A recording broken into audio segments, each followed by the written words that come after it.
दोस्तों, क्या आपको पता है हमारी दुनिया में एक ऐसा आइलैंड मौजूद है जहां जाने से न केवल लोग बल्कि गवर्नमेंट भी डरती है, क्योंकि आज तक जिसने भी यहां जाने की कोशिश की उसे अपनी जान से हाथ धोना पड़ा। क्यों सरकार ने आखिर यहां जाने से सभी को स्ट्रिक्ट गाइडलाइंस और रेस्ट्रिक्शंस लगा के रखे हैं? क्या है इस आइलैंड का नाम और क्या चीज़ इस आइलैंड को इतना खतरनाक और इतना दिलचस्प बनाती है? आइए जानते हैं आज के इस डॉक्यूमेंट्री में।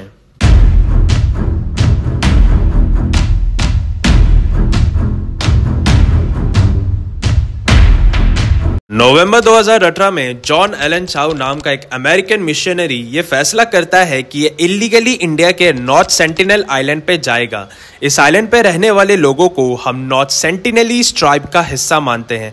ये शायद दुनिया की आखिरी अनकॉन्टेक्ट ट्राइब भी मानी जाती है, क्योंकि इन्हें ऑलमोस्ट बाहरी दुनिया के बारे में कुछ भी नहीं पता है। जॉन एलन चाउ एक क्रिश्चियन है जो कि अपने रिलीजन से इस हद तक ऑब्सेस्ड है कि वो इस आइलैंड पे रहने वाले लोगों को क्रिश्चियनिटी का पाठ पढ़ाना चाहता था। जॉन अपना सपना पूरा करने के लिए नॉर्थ सेंटिनल आइलैंड के नजदीकी आइलैंड पर जा पहुंचता है। वहां पहुंचते ही वो वहां के एक लोकल मछुआरे को पकड़ता है, उसे 25,000 रुपए रिश्वत देने का वादा करता है। ये सुनते ही वहां का लोकल मछुआरा कन्विंस हो जाता है जॉन को नॉर्थ सेंटिनल आइलैंड पे छोड़ने के लिए। 14 नवंबर 2018 की रात को ये दोनों निकलते हैं रात के अंधेरे में, ताकि कोस्ट गार्ड्स इन्हें ना देख सके।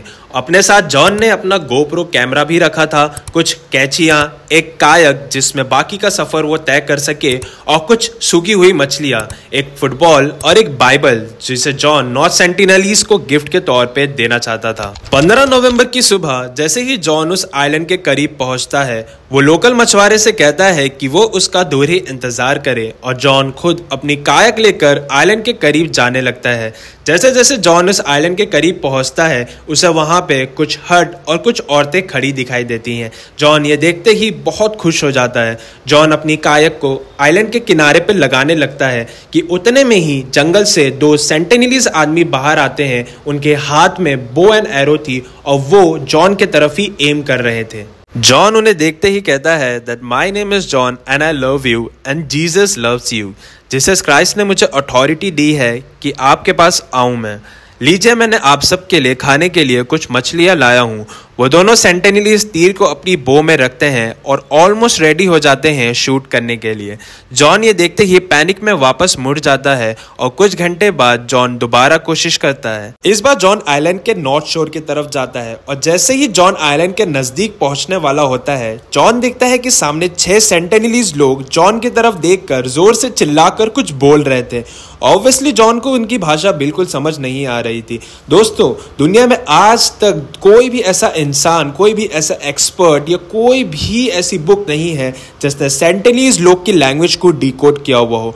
ये आज तक लोगों के लिए पॉसिबल हो ही नहीं पाया है कि उनकी कम्युनिकेशन को, उनकी एक्सप्रेशन को समझ पाए। ऑब्वियसली जॉन भी ये चीज़ नहीं समझ पा रहा था, इसलिए जॉन एज इट इज जो भी वो बोल रहे थे जॉन रिपीट करने लग जाता है। ये देखते ही सेंटिनलीज लोग उल्टा जॉन पे जोर से हंसने लगते हैं। जॉन धीरे धीरे फिर और करीब जाने लगता है। एक सेफ डिस्टेंस पर रहकर ये उनके लिए जो तोहफा लाया था वो उन्हें देने लगता है। इस बार एक बच्चा और एक यंग लेडी खड़ी थी जॉन के जस्ट सामने, जिनके हाथ में बो एंड एरो भी था। जॉन अपनी कायक से नीचे उतरता है और उनसे जाकर बात करने की कोशिश करता है। उतने में से एक सेंटिनलीज आता है और जॉन की कायक को छीन लेता है। जॉन अपनी बाइबल खोलकर उन लोगों को जो माँ और बेटे वहाँ खड़े थे उनको कुछ समझाने लगता है, लेकिन थोड़ी ही देर बाद उनका जो छोटा बेटा था वो जॉन की तरफ एम लगाकर तीर चला देता है। अब क्योंकि उस बच्चे ने एम जॉन के छाती पे लगाया हुआ था, वो तीर जाके सीधा बाइबल के अंदर घुस जाती है। इससे जॉन तो बच जाता है, लेकिन जॉन अब इतना डर गया था कि वो सीधा पानी में जंप करता है। वो देर तक स्विम करते करते फाइनली उस मछुआरे की बोट पे जा पहुंचता है। वापस जाकर जॉन अपनी डायरी में लिखता है कि lord, is this island Satan's last stronghold? क्या ये आइलैंड शैतान लोग का घर है जहां पर इन लोगों ने जीसस का नाम तक नहीं सुना है? आगे जॉन लिखता है अपनी डायरी में कि लॉर्ड, मैं मरना नहीं चाहता, मुझे शायद इस जगह से चले जाना चाहिए। लेकिन लॉर्ड को लेकर जॉन का जो ऑब्सेशन था वो पागलपंती में बदल चुका था। वो किसी तरह खुद को कन्विंस कर लेता है कि उसे आइलैंड वापस जाना ही पड़ेगा, और यही उसका अब मकसद है। 16 नवंबर 2018 को जॉन अपने परिवार को एक चिट्ठी लिखता है। वो अपने माता पिता से कहता है कि आपको ये सुनकर लगेगा कि मैं पागल हो चुका हूँ, लेकिन मुझे लगता है जीसस के शब्द मुझे इन लोगों तक कुछ भी करके पहुँचाना है और ये वर्थ इट है। अगर उसकी इस चीज में जान भी चली जाए तो कोई भी इन लोगों को ब्लेम नहीं करेगा। ये लिखकर जॉन एक बार फिर से बोट लेकर निकल पड़ता है नॉर्थ सेंटिनल आइलैंड की तरफ, लेकिन अनफॉर्चुनेटली जॉन इस बार वापस नहीं आ पाता। जो लोकल मछुआरा जॉन को छोड़ने गया था वो दूर से देखता है कि सेंटिनलीज लोग एक बॉडी को बरी करने लग रहे हैं। कपड़ा देखकर ये पता चल जाता है कि ये none other than John Allen Chau की बॉडी थी। American John Allen Chau was killed earlier this month after reportedly paying fishermen to smuggle him onto a remote Indian island where he planned to preach Christianity. His body remains in the Bay of Bengal because Indian law effectively forbids outsiders from entering the area.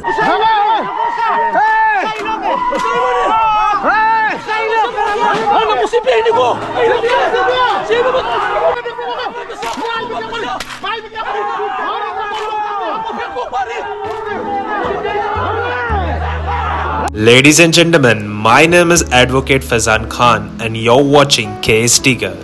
Let's carry on. North sentinel island Andaman and Nicobar islands का एक हिस्सा है।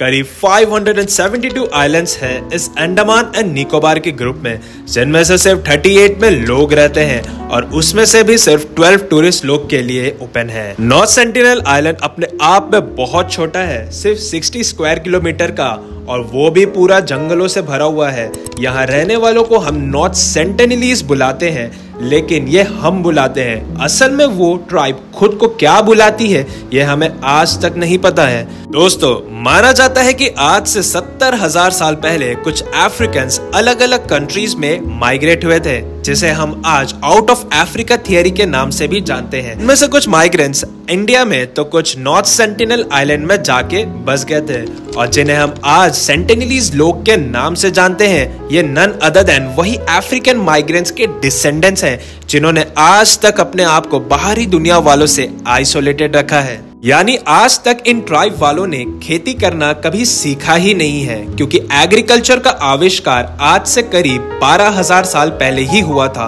अब आप ये समझ लो कि इन island पर रहते रहते इन्हें कभी जरूरत ही नहीं पड़ी, या फिर इन्हें कुछ पता ही नहीं है कि खेती जैसी कोई चीज भी होती है। इसका मतलब ये हुआ कि ये दुनिया की आखिरी स्टोन एज ट्राइब भी मान सकते हैं। यानी ऐसे लोग जो अपना दिन गुजारने के लिए हंट करते हैं, फल पौधे खाते हैं और मछलियों की फिशिंग करते हैं, और यही इनका खाना है। दोस्तों, ये लोग दुनिया की सबसे आइसोलेटेड ट्राइब इसलिए हैं क्योंकि ये खुद को आइसोलेटेड रखना चाहते हैं। यानी जब जब बाहरी दुनिया वालों ने इनसे कांटेक्ट स्टैब्लिश करने की कोशिश की, लोगों को वायलेंस ही देखने मिला। हिस्ट्री में कई राजा महाराजाओं ने इनसे कांटेक्ट स्टैब्लिश करने की कोशिश की, पर वो नाकाम रहे। उनका ये कहना था कि ये आइलैंड ऑफ कैनिबल्स है, इसलिए इनसे जितना दूर रहा जाए उतना हम इंसानों के लिए अच्छा और बेहतर है। साल 1467 में जब एक इंडियन मर्चेंट शिप जो करीब 100 पैसेंजर्स को लेकर जा रहा था, उसका एक्सीडेंट हो जाता है आइलैंड के शोर पर।